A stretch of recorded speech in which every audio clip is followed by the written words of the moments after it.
Hey, Jimmy with Cuffin Stuff. Well, I hope we've got one you're going to enjoy today. This is Drunken Bourbon pork chops. Now, you go to the grocery store, you get these thin cut pork chops. You put them on the grill, you can break the plate with them if you're not careful. You cook them too fast. Well, I'm going to show you a way to cook these pork chops that they turn out tender, moist, delicious, and with a little twist. So hang tight.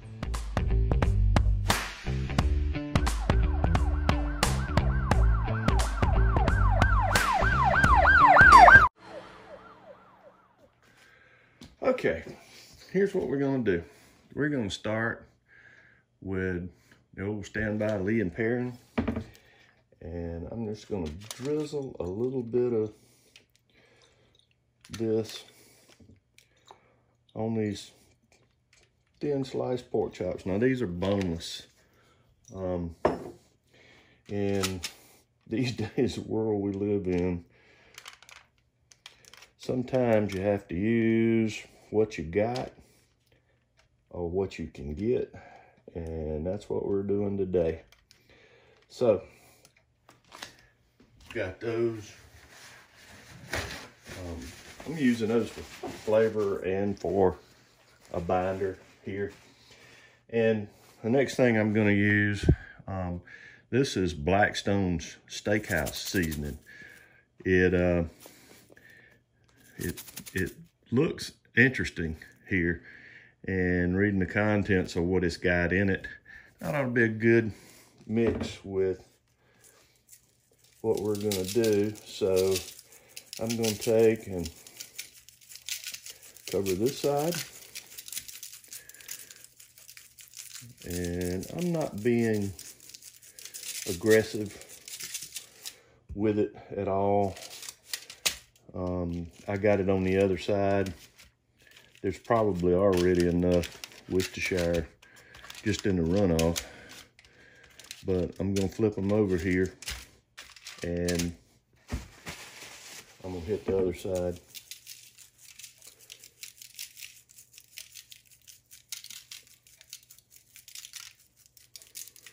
Now, one thing I had learned about these little pork chops, and that is they have a little bit of silver skin right here around this edge of fat. And if you'll take a knife and put a couple of slices on the edge right here and just cut all the way through till you get down through the silver skin, just barely on the edge of the meat here. And you see, I hope you can see, I'm cutting through the fat until I get to the meat, and that's where I'm stopping. The pork chops, especially small, thin slice like this, have a tendency to cup or to draw up. And what's happening is that silver skin, as it tightens up, it draws in and it pulls that meat in on itself, forms it into the shape of a cup. So I found if you'll put a couple of little slices on the side, that'll take care of that. And that's all we're gonna do. We're just gonna season this up like this. We're gonna let it sit for a few minutes and get our grill ready, and we'll bring you back. Okay, so today we're gonna be using the old grill, the portable kitchen. And you see, we're gonna set it up for a 2-zone cook. All right, we got that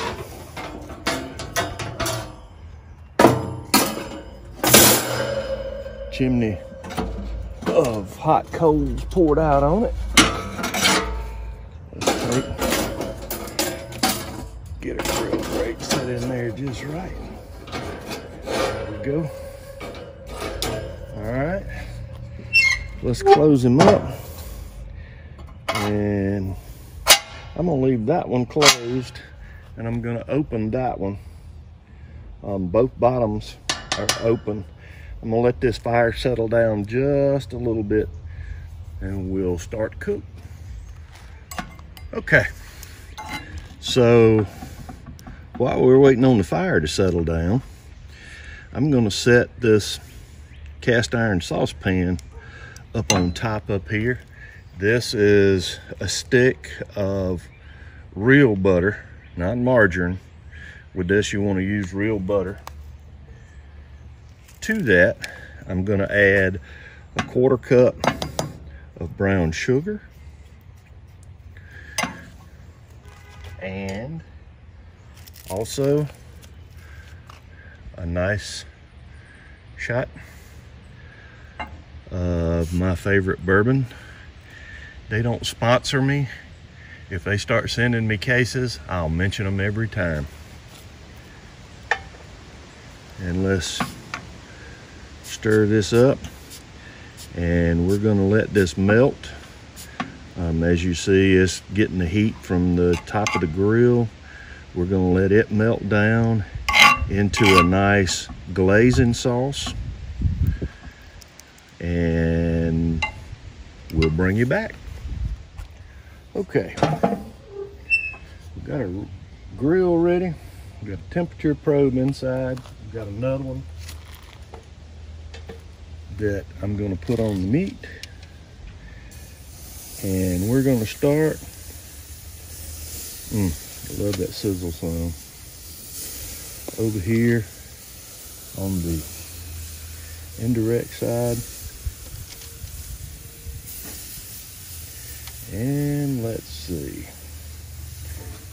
Let's move my temperature probe out of the way. See if I can get these two right here. Oh yeah. All right. We're going to take this one, and we're going to put it, let's put it in the middle right here in that one. And let's see, we can get that one. Let's see, I want to put it, there we go. All right, close it up. Now I've got these closed down. I'm going to watch the temperature. I want to cook around 250 degrees or so. And so I'll open or close these vents on the PK as I need to.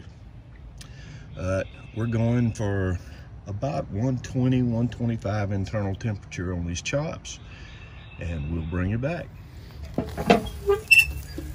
Okay, let's check these. Thermometer on that one is saying, oh yeah, that we are getting close. All right, let's pull this one out.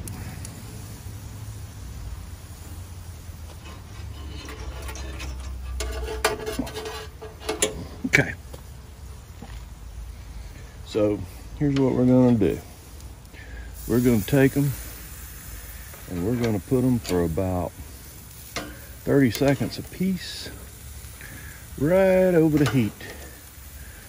If you notice, they're still flat. They haven't cupped up.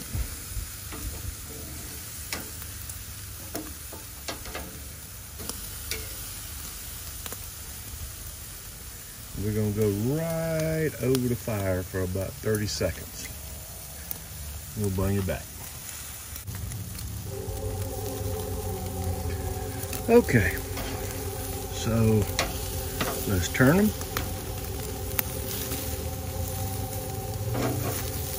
And we're getting a little bit of a char on that side. A little bit of a brown color. And We got these turned over. Let's let them go for 30 seconds. All right, that's 30 seconds on that side. Just move them back off of that direct heat.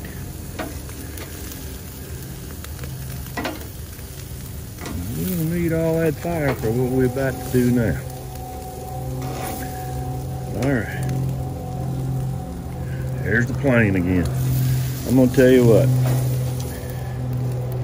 that guy's got smell radar in his airplane, because he definitely can smell when I'm cooking. He's gonna fly over my head pretty much every time.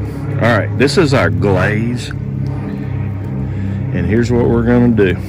We're just gonna glaze over the top of these pork chops with our glaze. This is gonna be good stuff. Glaze over the top. All right, let's close him up and let that glaze set on that side. And I'm gonna come back in about a minute, and I'm gonna turn them over and do the other side. Okay, we've let those go a couple of minutes probably. Let's turn them over. They're looking good. I am anxious to try this. This is a brand new recipe. So let's take some more of this glaze. Glaze this side down.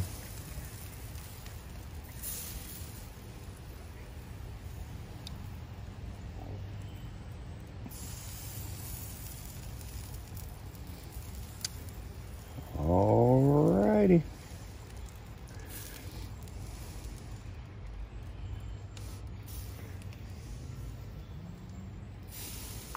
Let's close her back up. Get that glaze set on that side, and then we'll take them off. Okay. Well, let's see what we got here. Oh yeah, that's done.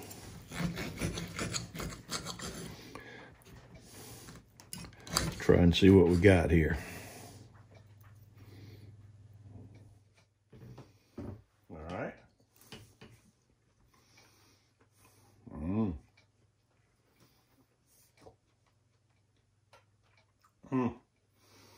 It's good, juicy, tender. That's the way to cook. I like that. Oh my goodness. The glaze is just right. Okay, well, there you have it. Thanks for watching. We appreciate it. If you haven't subscribed, hit this button over here. We'll have another video on this side. Till next time, hang tight.